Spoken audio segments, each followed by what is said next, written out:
మాజీ జిల్లా అధ్యక్షులు రామస్వామి గారు మాట్లాడాల్సింది కోరుతున్నాను. భారత్ మాతాకి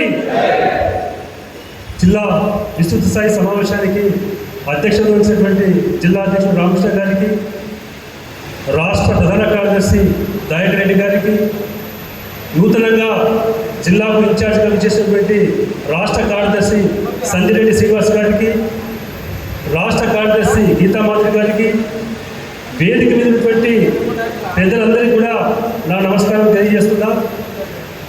ముఖ్యంగా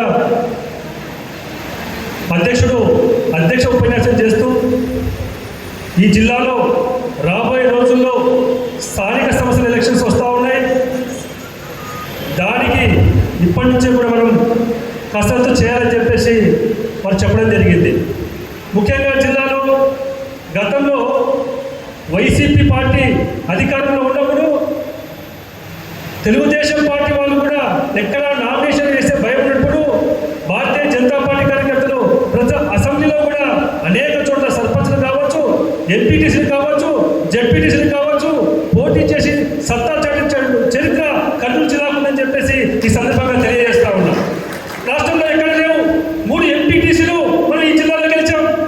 చాలా చోట్ల కౌన్సిలర్లు గెలిచాం, చాలా చోట్ల సర్పంచ్లు కూడా గెలిచాం, ఉప సర్పంచ్లు గెలిచాం. అనేక ఆ టైంలో తెలుగుదేశం పార్టీ కూడా నామినేషన్ చేసి భయపెట్టేటువంటి పరిస్థితులు ఉంటే బీజేపీ కార్యకర్త ఆలోచనలు కూడా మనం చూసాం. వెంకట్రావుడి గారిని కిడ్నాప్ చేసే సందర్భాల్లో మన కార్యకర్తలకు ఒక ధైర్యంతో ఆ ప్రాంతంలో పోటీ చేసే సందర్భాలు అక్కడ లీడర్ లేరు, ఎవరు కూడా అక్కడంతా కార్యకర్తలు మనకు ఉండేది. పెద్ద పెద్ద వాళ్ళు ఎవరు లీడర్ లేరు. ప్రతి కార్యకర్త కూడా ఒక సైనికులుగా పోరాటం చేసి గజ్జె మన ఆలూరు అసెంబ్లీలో చాలా చోట్ల కూడా నిలబడి గట్టి పోటీ ఇచ్చి కొంచెం గెలవడం కూడా జరిగింది. మంత్రాల అసెంబ్లీలో కూడా చాలా చోట్ల పోటీ చేశాం. ఇనామస్గా 3 ఎంపీటీసీలు మనం గెలిచాం. ఒకటికి పోటీ చేసి గెలిచాం, 2 ఇనామస్ గెలిచాం. అదేవిధంగా కోడుమూరు అసెంబ్లీలో కూడా గూడూరుకి సంబంధించినటువంటి మున్సిపాలిటీలో ఆ రోజు పోటీ చేస్తే 3 గెలిచాం. తర్వాత ఆ మిగతా 2 వేరే పార్టీలకు భయపెట్టిన తర్వాత వేరే పార్టీలకు పోవడం జరిగింది. ఇట్లా జిల్లాలో అనేక చోట్ల మనం పోటీ చేశాం. కాబట్టి ఇప్పుడు మనకు అవకాశం ఉంది. మన కూటమి ప్రభుత్వంలో ఉన్నాం కాబట్టి కంపల్సరీగా మనం మన జిల్లాలో సత్తా చాలాల్సినటువంటి అవసరం ఉన్నది. కర్నూలు ఇంకా నగరంలో